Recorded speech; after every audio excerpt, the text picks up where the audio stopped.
Hello परिंदों, कैसे हो आप लोग और आप लोगों की पढ़ाई कैसी चल रही है।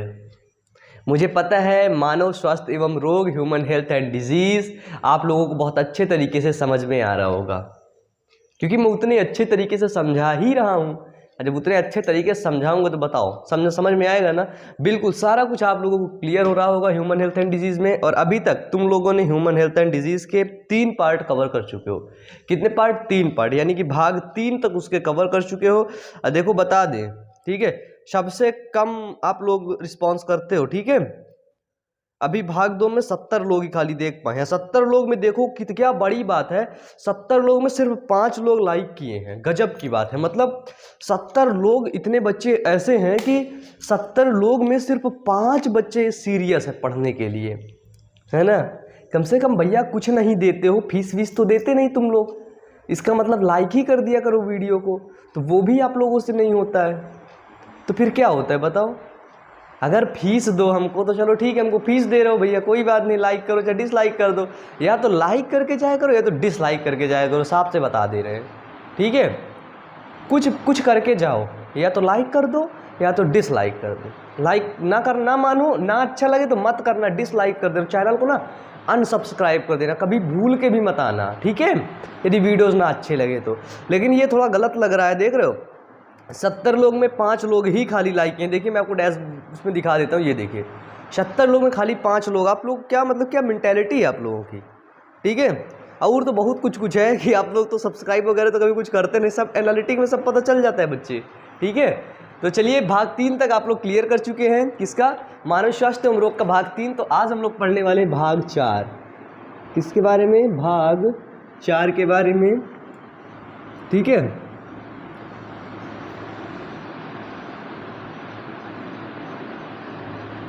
मानव स्वास्थ्य एवं रोग।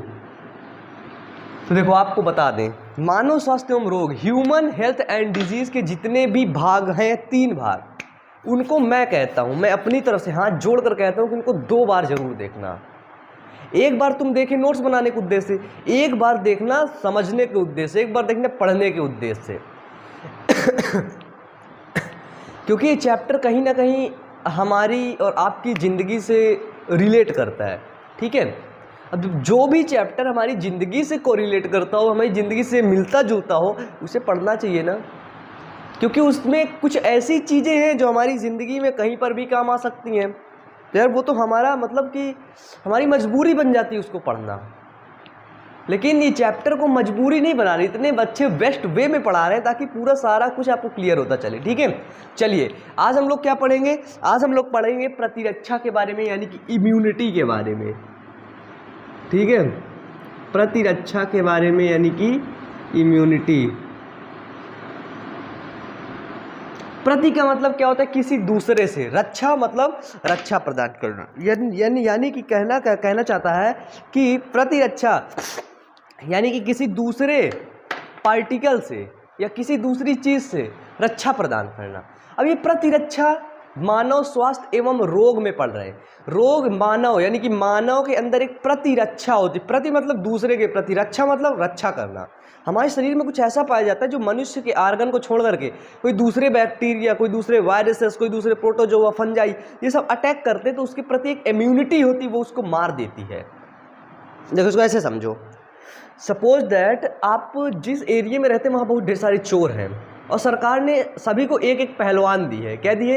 एक एक पहलवान सभी घर में दिए। तो आप जहाँ पे रहते हैं वहाँ पे 50 घर हैं, तो 50 घर में एक एक पहलवान है। जितने छोटे मोटे चोर आएंगे तो पहलवान क्या करेगा? मार देगा। तो आपको पता चलेगा नहीं, पहलवान बाहर खड़ा है ना, घर के बाहर वो पहलवान को खड़ा कर दिया गया है, ठीक है, तो बाहर खड़ा रहता है। छोटा मोटा चोर आया, इधर उधर देखा, उसको तुरंत मार दिया, यानी आपको डिस्टर्ब नहीं होने दिया।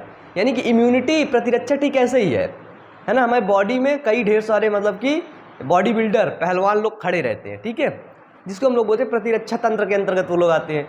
कोई छोटा मोटा रोग अंदर इंटर किया तो मार दिए, मार। लेकिन अगर 50 घर है, 50 पहलवान है, अगर 500 चोर आ गए एक साथ, तो 50 लोग मार पाएंगे क्या? उसको नहीं मार पाएंगे। तब हमारी बॉडी क्या हो जाती है? बीमार हो जाती है, ठीक है। अब हम लोग चलेंगे प्रतिरक्षा यानी कि इम्यूनिटी क्या होती है, ठीक है। सबसे पहले देखते हैं परपोषी क्या होता है।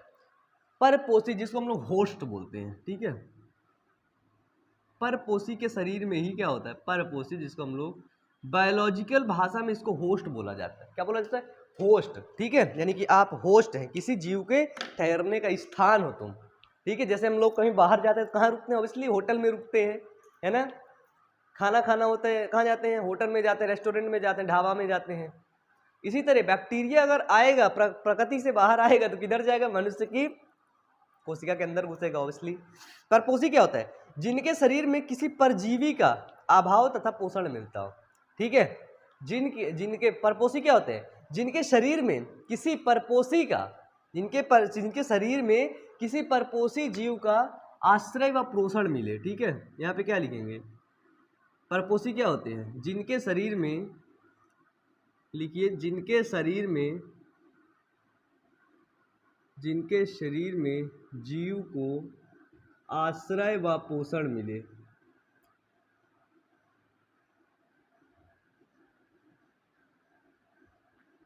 ठीक है। परजीवी क्या होते हैं, जिनके शरीर में कोई जीव आश्रय रहने लगे, जैसे एक दरवाजा है, ये मार्कर है, ये मार्कर में का जीव रह पाएगा का, नहीं रह पाएगा भाई।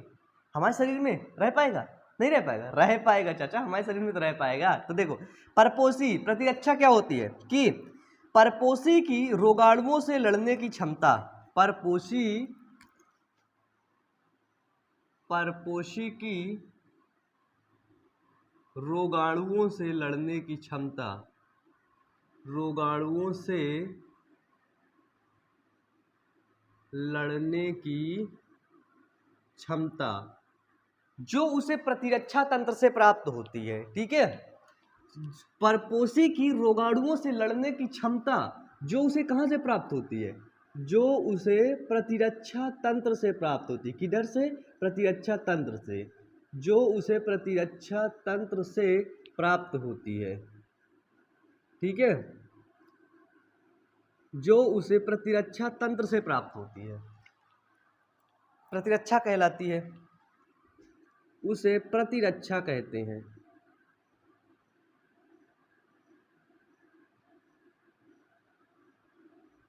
अब समझो, इम्यूनिटी समझो, यानी कि हमारे बॉडी में क्या होता है, हमारे बॉडी में कहीं ना कहीं रोगाणुओं से रक्षा प्रदान करने के लिए कुछ प्रतिरक्षा तंत्र के भाग होते हैं। हमारी बॉडी है, ये देखो, हम लोग कहीं भी घूमते रहते हैं, यहाँ वहाँ, कई ढेर सारे रोग हमारे हो जाने चाहिए, लेकिन नहीं होते, छोटे छोटे रोग हमारी बॉडी खा लेती है उनको। यानी कि हमारे बॉडी के अंदर गनर बैठा है, गनर, जैसे मोदी जी के साथ गनर चलते हैं ना, एक्स सिक्योरिटी हो गई, वाई सिक्योरिटी हो गई, ये सारी चीज़ें है ना। तो हमारे बॉडी के अंदर भी गनर बैठा है। वो क्या करेगा, वो गनर ये करता है कि कोई भी जब अदर पार्टिकल बॉडी में इंटर करेगा, बॉडी में अदर पार्टिकल कोई भी प्रवेश करेगा, तो गनर उसको मार देता है तुरंत, है ना। बताओ, हमारी नहीं, सबके बॉडी में ऐसे ही होता है। कोई भी बैक्टीरिया बॉडी देख के समझ जाता है, क्योंकि उन गनर को सिखाया जाता है कि देखो भैया, लीवर की सेल ये है, कोशिका ये है, माइंड की सेल ये है, इसकी सेल वो है। यानी कि इतने लोग हैं हमारे परिवार में, 50 लोग हैं। यदि 51-52 तुमको दो दिखे तो समझ लेना कोई अदर पार्टिकल, उसको मार दो, तुरंत मारो उसको, नहीं वो इन्फेक्शन करने लगेगा बॉडी में, ठीक है। समझ गए प्रतिरक्षा क्या होती है, कि हमारे उस शरीर में गनर को बोलते हैं प्रतिरक्षा, जो मारती है। और अब एक तो गनर तो रहता नहीं, पूरे शरीर में हर जगह गनर रहते हैं। तो हर जगह गनर को कंट्रोल करने के लिए, कोऑर्डिनेट करने के लिए एक तंत्र की जरूरत पड़ती है, जिस तंत्र को हम लोग बोलते हैं प्रतिरक्षा तंत्र, यानी कि इम्यून सिस्टम। क्या बोलते हैं इसको, प्रतिरक्षा तंत्र, यानी कि इम्यून सिस्टम, इम्यून सिस्टम, ठीक है, इम्यून सिस्टम, ठीक है। अब देखेंगे, जो प्रतिरक्षा होता है, जो इम्यूनिटी होती है, वो दो प्रकार की होती है। कितने प्रकार की, इम्यूनिटी दो प्रकार की होती है। तो यहाँ पे हमने देखा कि इम्यूनिटी जो होती है दो प्रकार की होती है, यानी कि जो प्रतिरक्षा होती है वो दो प्रकार की होती है। क्या होते हैं, प्रतिरक्षा दो प्रकार की होती है। पहली सहज प्रतिरक्षा, कौन सी, सहज प्रतिरक्षा, और दूसरी हो गई हमारी उपार्जित प्रतिरक्षा। ठीक है,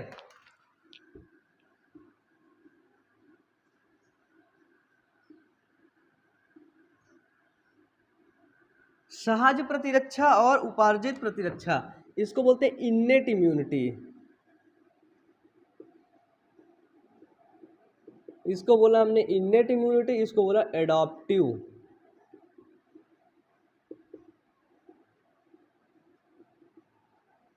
इसको क्या बोला, एक को बोला हमने इन्नेट इम्यूनिटी, दूसरे को बोला एडॉप्टिव इम्यूनिटी। अब सहज प्रतिरक्षा क्या होती है, उपार्जित प्रतिरक्षा क्या होती है, तो देखिए जो इन्नेट इम्यूनिटी होती है, सहज प्रतिरक्षा होती है, वो हमको जन्म से प्राप्त होती है। यानी कि जब हम पैदा होकर निकलते हैं ना, तभी से हमको एक एंटी मतलब एक प्रतिरक्षा तंत्र, छोटा सा प्रतिरक्षा तंत्र तो रहेगा ही।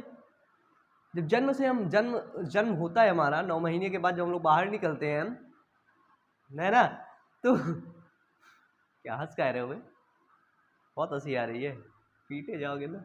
देखो इन्नेट इम्यूनिटी सहज क्या होती है, जन्म से जो मतलब प्रतिरक्षा प्राप्त हो, जो जन्मजात हो। अब फिर देखो बाहर निकलते हैं तो बोलेंगे ये वैक्सीन है, ये वैक्सीन है, वो वैक्सीन है, ये वैक्सीन है। वैक्सीन किस लिए दी जाती है, वैक्सीन में रहते छोटे छोटे कीटाणु, जैसे पोलियो की वैक्सीन दे दी गई, यानी कि पोलियो रोग का जो पोलियोमाइलिटिस जिसके कारण से होता है, तो पोलियोमाइलिटिस को थोड़ा सा दे दिया गया, बॉडी तुम्हारी समझ गई अच्छा ये पोलियोमाइलिटिस है, इसको खा जाओ, उसके प्रति एंटीजन बना लिया, वो उसके प्रति वो नए गनर तैयार कर लिए इस तरह। तो सहज प्रतिरक्षा यानी कि बॉडी में एक इम्यून सिस्टम पहले से काम करता है, जन्म के वक्त से ही एक प्रतिरक्षा काम करता है।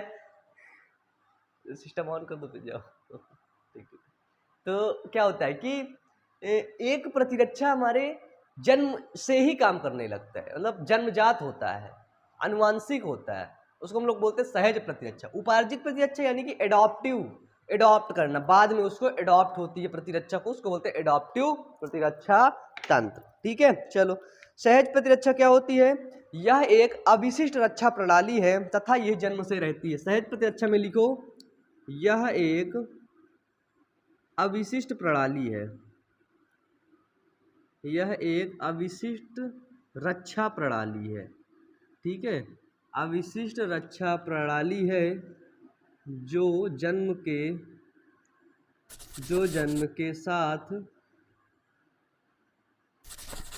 रहती है। ठीक है, यह एक अविशिष्ट रक्षा प्रणाली है जो क्या होती है, जन्म के साथ रहती है, अनुवांशिक रहती है। ठीक है, एक सेकंड बच्चे यहाँ, चलो देखते हैं बाद में, जो जन्म के साथ रहती है। ठीक है, या फिर हम लोग बोलते हैं इसको अनुवांशिक रहती है। जब ये बताओ, जब ये जन्म के साथ रहती है, अनुवांशिक रहती है, तो कहीं ना कहीं इसको हम लोग प्राकृतिक रक्षा प्रणाली बोल सकते हैं कि नहीं, प्राकृतिक प्रतिरक्षा बोल सकते हैं कि नहीं। तो सहज प्रतिरक्षा क्या होती है, सहज प्रतिरक्षा एक प्रकार की प्राकृतिक प्रतिरक्षा है। सहज प्रतिरक्षा एक प्रकार की प्राकृतिक प्रतिरक्षा होती है। ठीक है, सहज प्रतिरक्षा यानी कि इन्नेट इम्यूनिटी, इन्नेट इम्यूनिटी एक प्रकार की प्राकृतिक प्रतिरक्षा होती है, यानी कि उसका जो रोल होता है वो जन्म से ही होता है। ठीक है, जब आप पैदा होते हो तभी से इन्नेट इम्यूनिटी होती है। ठीक है, क्लियर है, कोई दिक्कत। चलो नेक्स्ट आता है, सहज प्रतिरक्षा हमारे शरीर में प्रवेश करने वाले बाह्य कारकों को रोकता है या फिर उन्हें मार देता है। ठीक है, चलो नेक्स्ट टॉपिक है सहज प्रतिरक्षा। सहज प्रतिरक्षा, एक सेकंड ना, 8 बज चुके हैं। आप लोगों को पता है कि हर संडे सुबह 10 बजे लाइव आते हैं, याद रखा करो सारे बच्चे। ठीक है, सहज प्रतिरक्षा हमारे शरीर में, सहज प्रतिरक्षा हमारे शरीर में प्रवेश करने वाले, हमारे शरीर में प्रवेश करने वाले बाह्य कारकों को नष्ट करती है, बाह्य कारकों को क्या करती है, नष्ट करती है, या उन्हें मार देती है। अब हमको जो जन्म से प्रतिरक्षा प्राप्त हुई, अब जब हम जन्म होकर के हमारा बाहर निकलेंगे, हम बाहर आएंगे, जब बताओ, जब जन्म से हम लोग बाहर निकल के आएंगे तो कहीं ना कहीं क्या होगा, कहीं ना कहीं हमको बाह्य कारक आएंगे, बैक्टीरिया, जीवाणु, बहुत ढेर सारे इन्फेक्शन होते हैं। हॉस्पिटल में जाना कभी, जहाँ बच्चे होते हैं लेबर रूम में, डिलीवरी रूम में, वहां से जब बच्चे को बाहर निकाला जाए बहुत ढेर सारे इन्फेक्शन होते हैं। सोचो इतने इन्फेक्शन में ना लोग मर जाते हैं, जितना इन्फेक्शन वहां पे रहता है। साफ सफाई कोई भी नहीं, कुछ भी साफ सफाई नहीं। इसीलिए तो कहते हैं जब आप लोग मेडिकल कॉलेज में जाकर के पढ़ेंगे, वहां से एक निकल के आएंगे तो एक मेडिकल फील्ड में एक नया रेवोल्यूशन लाना है आप लोगों को ही, ठीक है। परेशान मत होना, नीट का भी अब मैं ही पढ़ाऊंगा, बहुत जल्दी मैं आप लोगों को नीट का पढ़ाने लगूंगा, ठीक है। इसमें आधी से ज्यादा चीजें मैं नीट का लेकर के चल रहा हूँ, ठीक है। तो देखो क्या होता है कि वहीं पे हमारे बॉडी में बैक्टीरिया जैसा सारी चीजें इंटर होने लगती है, तो वहीं से क्या करता है, ये उन्हें मार देता है, सहज प्रतिरक्षा। तो जो सहज प्रतिरक्षा उन्हें मार देता है, तो सहज प्रतिरक्षा भी कई प्रकार का होगा, है ना। तो देखते हैं कि जो सहज प्रतिरक्षा होता है, ये बाह्य कारकों के प्रवेश के सामने विभिन्न प्रकार के रोध खड़ा कर देता है, ठीक है। क्या होता है सहज प्रतिरक्षा। अब यहाँ पे हम लोग सहज प्रतिरक्षा के आगे प्रकार पढ़े। सहज प्रतिरक्षा यानी कि बाह्य कारकों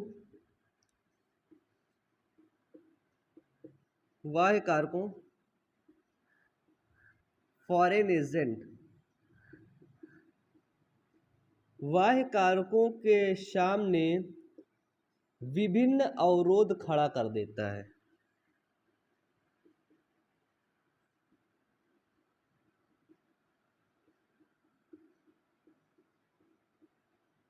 ठीक है। जो सहज प्रतिरक्षा होती है, इन्नेट इम्यूनिटी होती है। जब ये बैक्टीरिया इंटर करता है, वायरस इंटर करता है, तो ये बहुत चीजें लेकर खड़ा हो जाता है। डंडा लेके खड़ा हो जाएगा, बांस लेके खड़ा हो जाएगा, गन लेके खड़ा हो जाएगा, है ना, चक्कू लेके खड़ा हो जाएगा, बोले आ तुझे मार देता हूँ, है ना। सहज प्रतिरक्षा बोलेगा आ तुझे काट ही देता हूँ, अब तुझे जान ही नहीं दूंगा, तुझे काट ही दूंगा मैं, ठीक है। तो ये अवरोध क्या होते हैं, ठीक है। अब यही हम अवरोध के बारे में पढ़ेंगे कि सहज प्रतिरक्षा के अवरोध, ठीक है। चलो हम लोग आगे देखते हैं।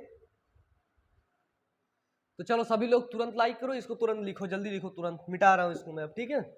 इसको तुरंत लिखो, जितने बच्चे देख रहे हैं तुरंत अभी लाइक कर दो, जल्दी से करो यार लाइक। तुम लोग लाइक ना करोगे बहुत दिक्कत हो जाती है, ठीक है। यदि अभी तक सारे पार्ट नहीं देखे हो ना, भाग 1, भाग 2, भाग 3, वो सारे पार्ट तुम लोग कहाँ मिलेंगे, सारे पार्ट तुमको चैनल की प्लेलिस्ट पर मिलेंगे, वहीं पे जाके देख लो, ठीक है। अब हम लोग पढ़ेंगे सहज प्रतिरक्षा के अवरोध। क्या पढ़ेंगे हम लोग, अब हम लोग पढ़ेंगे सहज प्रतिरक्षा के अवरोध।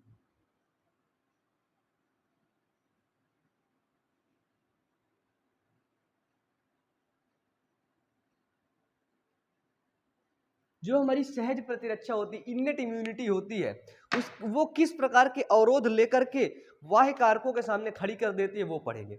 सबसे पहला आता है हमारा शारीरिक अवरोध, जिसको हम लोग बोलते हैं फिजिकल बैरियर। सबसे पहला हेडिंग डालिए शारीरिक अवरोध। शारीरिक अवरोध,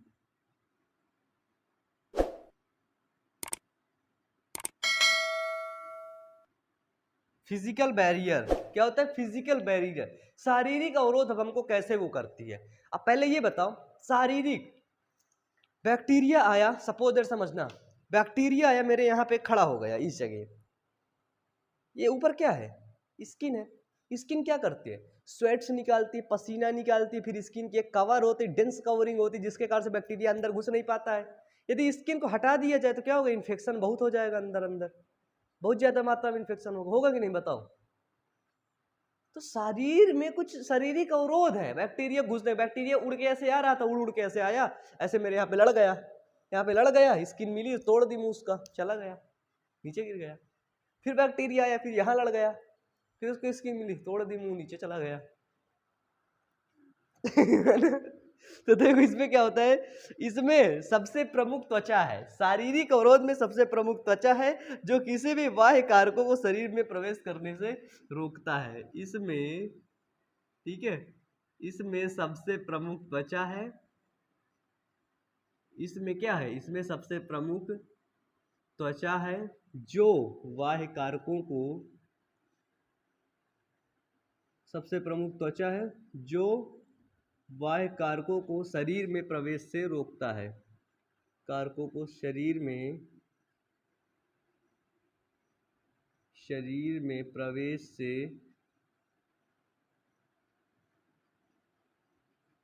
रोकता है। ठीक है, फिजिकल अवरोध में क्या होता है? फिजिकल अवरोध में क्या होता है? सबसे प्रमुख त्वचा होती है जो शरीर में क्या होती है? बाह्य कारकों को प्रवेश से रोकता है। ठीक है, अब कैसे रोकता है? जैसे हो गया हमारा श्वसन, फिर एक आता है जैसे हो गया श्वसन, फिर आ गया हमारा गैस्ट्रो, क्या है? गैस्ट्रो इंटेस्टाइनल,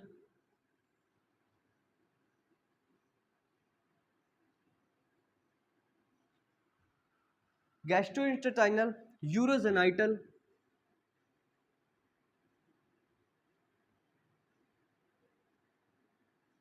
अच्छा अब ये बताओ,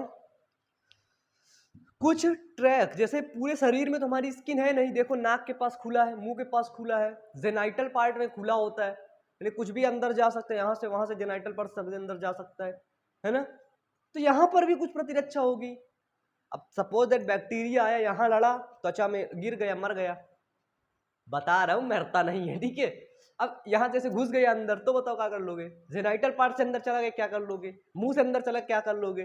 तो शरीर ने बोला अच्छा ठीक है चाचा, तो त्वचा से नहीं आएगा, मुंह से आएगा, नाक से आएगा, जेनाइटल पार्ट से आएगा। तुझे बताते हैं, नाक में क्या एक श्लेष्मा दे दिया, म्यूकस दे दिया, पेट में आमाशय दे दिया, और जेनाइटल पार्ट में क्या वहां पर भी श्लेष्मा दे दिया, म्यूकस दे दिया, मार देता है उसको तुरंत। तो देखो, श्वसन, गैस्ट्रोइंटेस्टाइनल, यूरोजेनाइटल ट्रैक में एपिथीलियम की श्लेष्मा, ठीक है, ट्रैक में एपिथीलियम एक टिश्यू होता है, ठीक है, ऊतक में हम लोग पढ़ेंगे, ठीक है। एपिथीलियम की श्लेष्मा, यानी कि जो एपिथीलियम टिश्यू होता है वो क्या करता है? श्लेष्मा। तो ये श्लेष्मा आलेप करता है, ठीक है, क्या करता है? श्लेष्मा आलेप, इंग्लिश में बोलेंगे म्यूकस कोटिंग, म्यूकस कोट करना, ठीक है, म्यूकस कोटिंग, ठीक है। तो श्वसन, गैस्ट्रोइंटेस्टाइनल, यूरोजेनाइटल ट्रैक में एपिथीलियम की श्लेष्मा क्या करती है? बाह्य कारकों को शरीर में प्रवेश से रोकती है, ठीक है, बाह्य कारकों को शरीर में प्रवेश से रोकती है।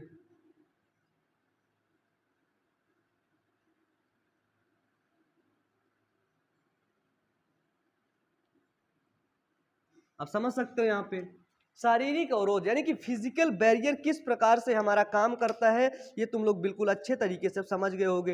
अब 50 बार इसमें समझाने, कोई बहुत बड़ी चीज भी नहीं समझाने वाली, और ना कोई इतना ज्यादा कठिन है कि तुम समझ ना पाओगे। श्वसन, जब हम लोग सांस लेते हैं तो ये बताओ, बैक्टीरिया त्वचा में लड़ा तो ठीक है, सांस के साथ अंदर चला गया तो क्या? तो वो अंदर इन्फेक्शन कर देगा ना। तो जब अंदर करेगा तो बॉडी क्या बोलता है कि बच्चे कोई बात नहीं, तू श्वसन के साथ भी अंदर आ जा, तेरा जुगाड़ है मेरे पास, तू तू तू मर जाएगा तुरंत, तुझे मार दूंगा मैं। गैस्ट्रोइंटेस्टाइनल ट्रैक, खाने के माध्यम से वो जा सकता है। बोले ठीक, कोई बात नहीं चाचा, तुम आ जाओ, तुम्हारा स्वागत है, हम तुम्हारा जुगाड़ करेंगे। फिर यूरोजेनाइटल ट्रैक, जहां से हम यूरिनेशन करते हैं, मूत्र त्याग करते हैं, उधर से भी वो अंदर आ सकता है। कोई बात नहीं, बोला कोई बात नहीं चाचा, तुम आ जाओ, हमारे पास तुम्हारी दवा है। अब दवा क्या है? दवा ये है कि वहां पर एपिथीलियम की श्लेष्मा आलेप होती है, ये याद रखना, ठीक है। Mucus coating of epithelium tissue, लिख लेना, ऑफ एपिथीलियम टिश्यू, ठीक है। म्यूकस की कोटिंग होती है, म्यूकस की एक दीवार होती है। मुंह में देखो म्यूकस की दीवार, नाक में देखो म्यूकस की दीवार होती ना, नाक में, मुंह में, ठीक है। तो इधर म्यूकस की दीवार होती है जो बाह्य कारकों को शरीर में प्रवेश से रोक देती है। और जो बाह्य कारक ज्यादा चूं चपाड़ा करता है, नहीं मैं अंदर जाऊंगा, ये वो टमाचा, उसको पढ़ के दुई मुक्का मारती है कि ले साले जा, मार देती है, ठीक है। चलो मिटा दी से, अब चलो लिखो जल्दी से इसको, अब मिटा देते हैं हम लोग, अगला बैरियर देखते हैं, ठीक है। नेक्स्ट आता है हमारा कायिकी अवरोध। क्या आता है? कायिकीय अवरोध। कायिकी अवरोध, ठीक है, जिसको हम लोग बोलते हैं फिजियोलॉजिकल।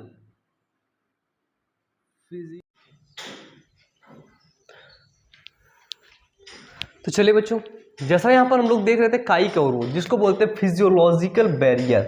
अब जो बैक्टीरिया है वो हमारे स्किन से ना प्रवेश करके वो और जगह से प्रवेश कर सकता है। बैक्टीरिया ने बोला कि हम तुम्हारे खाना से प्रवेश कर जाएंगे, तुम जो खाना खाओगे, तुम जो खाना खाते हो, हम उसी के जरिए तुम्हारे शरीर में इंटर होंगे, उसी के जरिए शरीर में आएंगे और अंदर चले जाएंगे। तो शरीर ने बोला कोई बात नहीं, तुम आ जाओ, तुम्हारा स्वागत है, तुम्हारा वेलकम है, हाथ फैला के ऐसे तुम्हारा स्वागत है, आ जाओ अंदर। बैक्टीरिया सोचने लगा क्या कर रहा है, बोला तुम खाने के साथ आओगे? बैक्टीरिया बोला हाँ मैं खाने के साथ आऊँगा। बैक्टीरिया बोला मैं मुंह में लार गिराऊंगा, शरीर बोला सॉरी हमारा बॉडी बोला मैं मुंह में लार गिराऊंगा, सलाइवा इन माउथ। जो लार होता है ना, देखना लार होता है, लार बैक्टीरिया को मार देता है, टाइलिन नामक एंजाइम पाया जाता है एक तो, है ना। तो लार में बैक्टीरिया को मारने की क्षमता होती है। बैक्टीरिया बोला चाचा हम एक जैकेट पहन के आओ। कहाँ पहन के आओ? एक बड़ी मोटी सी जैकेट लेदर वाली, कि तो हाल लार हमका काम ही ना करी। तो फिर शरीर बोला यार बैक्टीरिया कैसा था? बैक्टीरिया ऐसा था, ये इसके पैर हैं, ये देखो ये क्या है हमारा? ये है हमारा बैक्टीरिया, ठीक है, समझना अच्छे से, बिल्कुल मन लगा समझना, ठीक है। बैक्टीरिया बोला चाचा मैं एक ऐसा चीज ओढ़ के आऊँगा, खाने के साथ चुपचाप चला जाऊँगा पेट में, वहाँ इन्फेक्शन करूँगा। बॉडी ने बोला देख बैक्टीरिया तू लार में आएगा, पहले तो लार में मर जाएगा पक्का, श्योर है, नहीं मरा तो पेट में बच्चे एसिड की वर्षा होती है। किसकी? पेट में अम्ल होता है, एसिड इन स्टमक। पेट में एसिड किस लिए पाया जाता है? ताकि आने वाले बैक्टीरिया को मार सके। पेट में एसिड इसीलिए पाया जाता है ताकि जो बैक्टीरिया बाहर से घुस रहा है ना अंदर, उसको कूट डाले, खूब मारे उसको, इसीलिए पाया जाता है पेट में हमारा बैक्टीरिया। अब तुम ही सोचो, ऐसे तो पेट में पेट में अम्ल तो हमारा पाया नहीं जाएगा, मुंह में लार, पेट में अम्ल, फिर आंखों में आंसू, टीयर्स ऑफ आइस। बैक्टीरिया बोलो यार मुंह से अंदर जाने का कोई जुगाड़ नहीं है, तो बोला एक काम करो, आंखों से चले जाओ, आंखों से घुस जाओ। तो बॉडी ने बोला देख आंखों से घुसेगा, वहां में मैं आंसू निकालता हूँ, आंसू में कुछ ऐसे पार्टिकल होते हैं जो तुझको मार देंगे। बॉडी कह रही तू किधर से भी इंटर नहीं कर सकता है, इंटर करेगा तो तू मारा जाएगा पक्का है, श्योर है। तो ये होते हैं हमारे कायिक अवरोध, ठीक है, कायिक फिजियोलॉजिकल बैरियर ये होते हैं हमारे। ये क्या करते हैं? बाह्य कारकों को प्रवेश करने से रोकते हैं। क्या करते हैं फिजियोलॉजिकल अवरोध? बाह्य कारकों को प्रवेश करने से रोकते हैं, प्रवेश करने से रोकते हैं या फिर उन्हें मार देते हैं, ठीक है। क्या करते हैं? या फिर उन्हें मार देते हैं। अब कुछ बैक्टीरिया दुष्ट टाइप के होते हैं, है ना, तो लपड़ झपड़ इधर उधर करते रहते, जब इधर उधर लपड़ झपड़ करेंगे तो एसिड उठा के 2 बाल्टी डाल देते, हमारा स्टमक ले दब जाएगा, मर जाएगा, जल जाएगा, एसिड से बैठे जल रहा हूँ, पानी लाओ, जल के भूंज गया उसी में, जाप हो गया, ठीक है, क्लियर है। चलो यहाँ समझ में आया फिजियोलॉजिकल अवरोध क्या होते हैं, फिजियोलॉजिकल बैरियर क्या होते हैं, मिटा दें। चलो अब चलते हैं हम लोग तीसरे अवरोध की तरफ, है ना। सोचो शरीर में हमारे कितने प्रकार का मतलब क्या सिस्टम पाया गया ताकि हमारी शरीर सभी चीज़ों से अडॉप्ट कर सके। सोचो अगर ये सारी चीज़ें ना होती तो हम लोग पता है कब का मर गए होते, जब पैदा हुए थे ना तभी मर गए होते, उसके बाद से हॉस्पिटल में इतना इन्फेक्शन होता है ना, इतना इन्फेक्शन होता है, देख लेना। तीसरा आता है हमारा कोशिकीय अवरोध। तीसरा क्या होता है? तीसरा होता है हमारा कोशिकीय अवरोध, जिसको हम लोग इंग्लिश में बोलते हैं सेलुलर, क्या बोलते हैं? सेलुलर बैरियर, ठीक है, कोशिकीय अवरोध। अब ये कोशिकीय अवरोध क्या होता है कि हमारे शरीर में क्या होता है, हमारे शरीर में कुछ ऐसी कोशिका पाई जाती हैं जो सीधे बैक्टीरिया को मार देती हैं। वो कोशिका चलने वाली कोशिका होती है। देखो, तो वो कोशिका कहाँ पर पाई जाती है? हमारे खून में PMNL क्या होता है, कोशिकीय अवरोध में क्या होता है कि हमारे खून में PMNL क्या होता है, पॉलीमार्फो न्यूक्लियर ल्यूकोसाइड। लिख लेना, इसको याद कर लेना, ठीक है। पॉलीमार्फो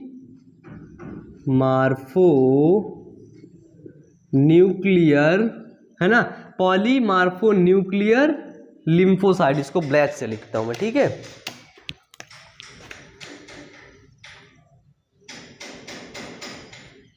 देखना, पॉलीमार्फो न्यूक्लियर लिम्फोसाइड, ल्यूकोसाइड, ठीक है। तो हमारे खून में PMNL क्या होता है, PMNL कोशिकाएं पाई जाती हैं, ठीक है। हमारे खून में PMNL कोशिकाएं पाई जाती हैं, ठीक है, कोशिकाएं पाई जाती हैं जो रोगाणुओं को नष्ट कर देती हैं या उन्हें मार देती हैं। PMNL कोशिकाएं क्या होती हैं? PMNL कोशिकाएं पाई जाती हैं जो रोगाणुओं को ये नष्ट सीधे मार देती हैं, जो रोगाणुओं को मार देती हैं, ठीक है। तो ये क्या करती हैं, PMNL सेल जो होती हैं, PMNL पॉलीमार्फो न्यूक्लियर ल्यूकोसाइड, ये सेल क्या करती हैं, रोगाणुओं को यानी कि बैक्टीरिया को मार देती हैं, ठीक है।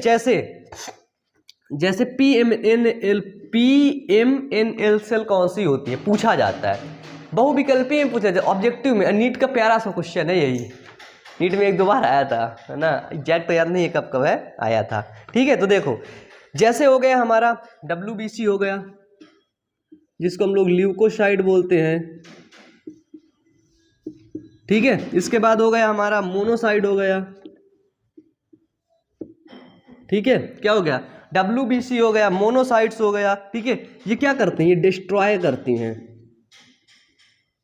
डिस्ट्रॉय माइक्रोब्स को ये मार देती हैं, यानी कि माइक्रोब्स को ये डिस्ट्रॉय कर देती हैं। बताओ, समझ में आया सेलुलर बैरियर क्या होता है कि अभी भी नहीं समझ में आया? इतना तो समझ में आ गया होगा कि हमारे खून में, पता है ना कि हमारे खून में WBC पाई जाती है, श्वेत रुधिराणु पाए जाते हैं, इसको हिंदी में बोलते, देखना, WBC ल्यूकोसाइड। इंग्लिश में कितना छोटा वर्ड है, इंग्लिश हिंदी में श्वेत रुधिराणु, श्वेत रुधिराणु बोलते हैं, श्वेत रुधिराणु पाए जाते हैं है ना। तो देखो, ये हुआ हमारा कोशिकीय अवरोध। ये जो WBC मोनोसाइट एक कोशिका होती है, एक सेल होती है, ठीक है, इसलिए इसको कोशिकीय अवरोध। नेक्स्ट आता है हमारा साइटोकाइन बैरियर। क्या होता है, साइटोकाइन अवरोध। मिटा दे इसको, चलो लिखो अपनी कॉपी में।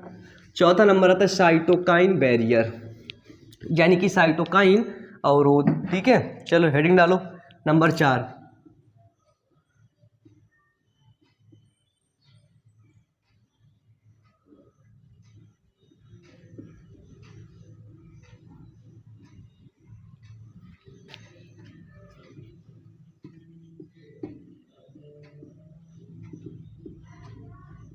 साइटोकाइन बैरियर यानी कि साइटोकाइन अवरोध। साइटोकाइन अवरोध क्या करता है, समझना, विषाणु संक्रमित कोशिका विशेष प्रकार की प्रोटीन बनाती है। साइटोकाइन अवरोध में क्या होता है कि विषाणु संक्रमित कोशिका, समझना, हमने आपको जुखाम पढ़ाया था ना, जुखाम में हमको क्या पढ़ाया था, जुखाम जिसको हम लोग बोलते हैं कॉमन कोल्ड। कॉमन कोल्ड में एक वर्ड पढ़ाया था आपको, इंटरफेरॉन्स, यही के बारे में डिस्कस करने वाले हैं। विषाणु संक्रमित कोशिका विशेष प्रकार का प्रोटीन बनाती हैं। क्या होता है कि विषाणु संक्रमित कोशिका विशेष प्रकार का, ठीक है, विषाणु संक्रमित कोशिका विशेष प्रकार का प्रोटीन बनाती हैं,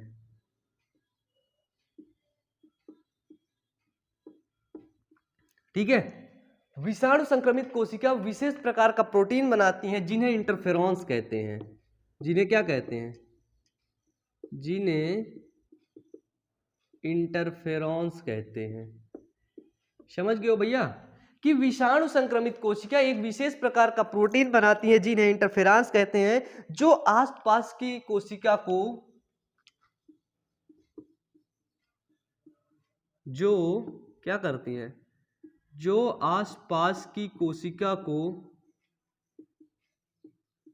जो आसपास की कोशिका को सूचना देती है, या फिर हम बोल सकते हैं सुरक्षा प्रदान करती है। अब ये समझो, बताओ, जुखाम में मैंने कॉमन कोल्ड में इंटरफेरॉन्स के बारे में बताया था ना। जैसे समझना यहाँ पे, अब ये समझने वाला टॉपिक है। जैसे ये समझना, यहाँ पे हमने लिया 5 सेल है हमारे पास, 5 सेल मतलब बहुत ढेर सारी कोशिका, ठीक है। ये देखो, ये हमारी सेल। इस कोशिका में एक बैक्टीरिया का मतलब कि एक बैक्टीरिया का इसमें क्या हुआ, एक बैक्टीरिया का इसमें या विषाणु का संक्रमण हुआ, ठीक है। बैक्टीरिया ना मान के हम लोग मानते हैं इसको वायरसेस का जैसे संक्रमण हुआ तो ये सेल एक विशेष प्रकार का प्रोटीन निकालती है। देखना, ये सेल में जब संक्रमण हो गया तो इस कोशिका को पता है, इस सेल को पता है कि अब मैं मर जाऊंगी, पक्का मर जाऊंगी, तो ये एक विशेष प्रकार का प्रोटीन निकाल देते हैं। ये देखो, निकालने लगी। बैक्टीरिया आया, इसी सेल को खा रहा था, लेकिन ये कोशिका अपने आप को तो खिला रही थी, इसे पता था मर जाऊंगी, लेकिन ये विशेष प्रकार का एक तो प्रोटीन निकाल रही थी। अब ये देखो, बैक्टीरिया उस सेल को खा रहा है, लेकिन ये प्रोटीन इधर काम में लगी है अपने। ये प्रोटीन क्या काम कर रही है, देखना, ये देखो, सभी कोशिका में क्या हो रहा है, सभी कोशिका में कुछ हरा हरा पत्ता चढ़ रहा है। ये देखो, अब बैक्टीरिया सोचा कि अब तो मैं इसे खा लिया, अब बैक्टीरिया खा के इसे खत्म कर डाला।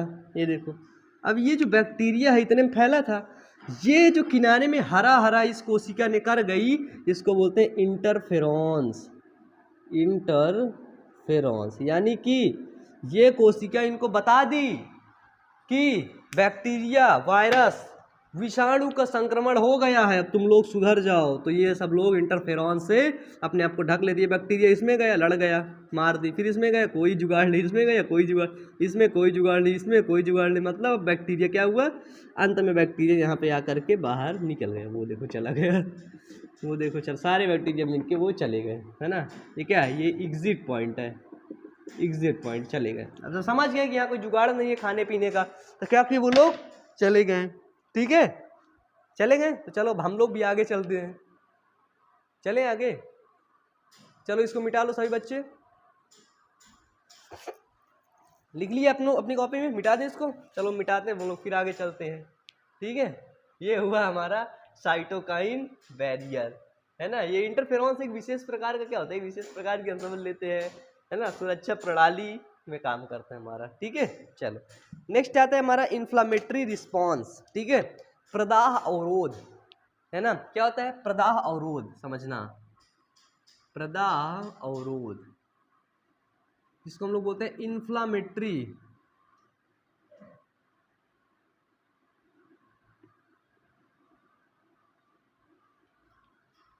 इन्फ्लामेटरी रिस्पॉन्स, प्रदाह अवरोध। प्रदाह अवरोध का काम क्या होता है कि बैक्टीरिया, जैसे हमारे बॉडी में कहीं पर घाव हुआ या फिर हमारे बॉडी में कहीं पर इंजरी हुआ, तो हमारे बॉडी पर, कहाँ पर, हमारे बॉडी पर जब इंजरी हुआ तो क्या किया, बैक्टीरिया या फिर वायरसेस क्या किए, वायरस हमारे इंटर हुए। ये देखो, ये हमारी बॉडी थी, अब हमारे बॉडी में ये इंटर हो गए। जब हमारे बॉडी में कहीं पर घाव लगा तो वायरसेस और बैक्टीरिया हमारी बॉडी में इंटर कर गए।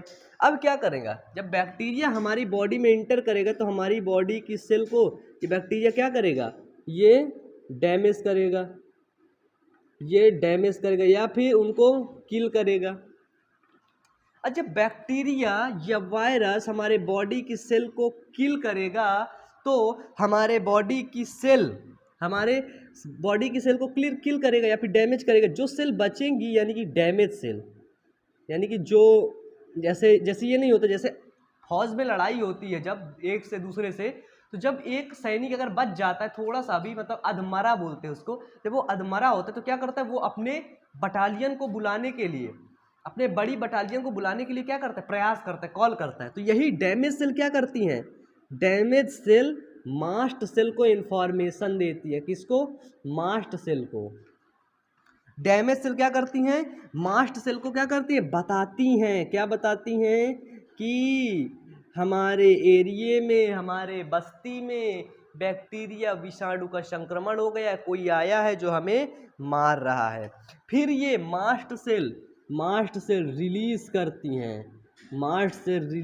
हैं, किसको, हिस्टामीन को। ठीक है, मास्ट सेल जो होती हैं वो एक हिस्टामीन को रिलीज करती हैं। हिस्टामीन, मास्ट सेल के पास कॉल आ गया कि बैक्टीरिया का संक्रमण है, तो मास्ट सेल ने हिस्टामीन का रिलीज कर दिया। जब हिस्टामीन जाता है तो जिस जगह पर होता है उस अंग को वो फुला देता है। जैसे ये देखो, ये है वायरस, इस जगह आया है, ब्लड वेसल है, ठीक है, क्या है, ब्लड वेसल है। तो इस जगह पे वायरस है, तो देखो हिस्टामीन जब आया वहां से, यहाँ पे क्या हुआ, कुछ नहीं था, यहाँ पे था हमारा हिस्टामीन आया, देखो ये ब्लड फैल रहा है, ये वायरस यहाँ पे, तो ये ब्लड अब इधर भी जाएगा। तो ये क्या करती है, अंगों को हिस्टामीन क्या करती है, फुला देती है। अंगों को फुलाने से क्या होता है कि बहुत सारा खून हिस्टामीन क्या करती है, वहां पे उस अंग पर बहुत सारा खून भेजती है। ठीक है, तो हिस्टामीन क्या करती है, हिस्टामीन उस अंग को बहुत सारा खून भेजती है। और जब वो बहुत सारा खून भेजती है तो उसी खून में हमारा होता है WBC, जिसको हम लोग बोलते हैं भक्षी कोशिका। ठीक है, भक्षी कोशिकाएं ये जाकर के अपना मुंह, अपना टोंट यानी कि जो टोंट होती है इसको खोल देती हैं, उसको खा लेती हैं। ठीक है, भक्षी कोशिकाएं उसको खा लेती हैं। और खून में होता है हमारे WBC, और हमारे खून में भी होता है, हमारे प्लाज्मा भी होता है। ठीक है, जिसको हम लोग बोलते हैं जीव द्रव्य। ये प्लाज्मा में पाया जाता है सीरम नामक प्रोटीन,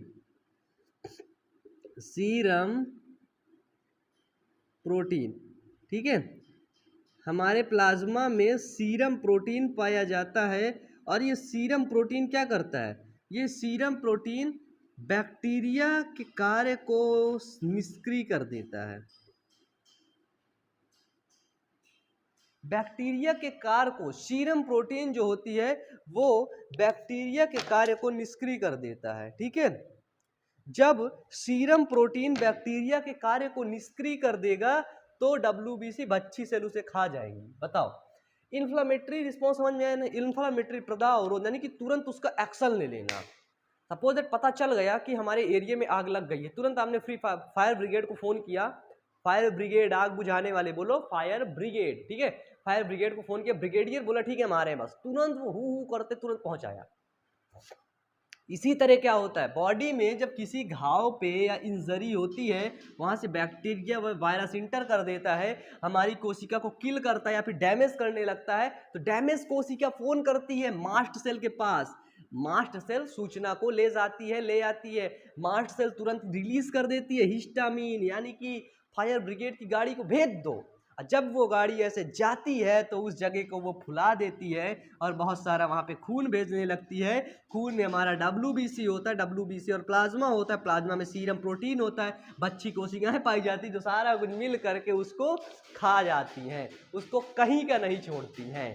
यानी कि इस वीडियो में, इस लेक्चर में अभी तक हम लोगों ने पढ़ लिया कि जो इन्नेट इम्यूनिटी थी, सहज प्रतिरक्षा आपका कंप्लीट हो गया। क्या हो गया, जो सहज प्रतिरक्षा था यानी कि इन्नेट इम्यूनिटी थी कंप्लीट हो गया। अब हमको क्या पढ़ना है, हमको पढ़ना है उपार्जित प्रतिरक्षा। कौन सी प्रतिरक्षा, उपार्जित प्रतिरक्षा। बताओ पढ़े, अभी पढ़ें क्या? अभी शुरू करें? अभी पढ़ाएं तुम लोगों को? उपार्जित प्रतिरक्षा अभी पढ़ाएं? कितने लोग चाहते हैं अभी पढ़ें? चलो जल्दी से कमेंट करो।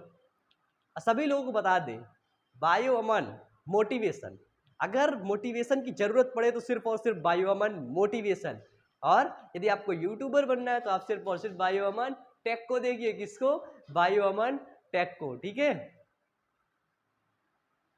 ठीक है, चलो तो आज का वीडियो बस हम लोग यहीं पर रखते हैं। नेक्स्ट क्लास में हम लोग पढ़ेंगे उपार्जित प्रतिरक्षा, जिसको हम लोग बोलते हैं एडॉप्टिव इम्यूनिटी। ठीक है, एडॉप्टिव इम्यूनिटी के बारे में बात करेंगे। तो ठीक है, पढ़ते रहिए, मेहनत करते रहिए। नीचे इंस्टाग्राम की लिंक दी गई है, हमसे बात करने के लिए आप इंस्टाग्राम पर हमें मैसेज कर सकते हैं। Thank you, wish you all the best, thank you.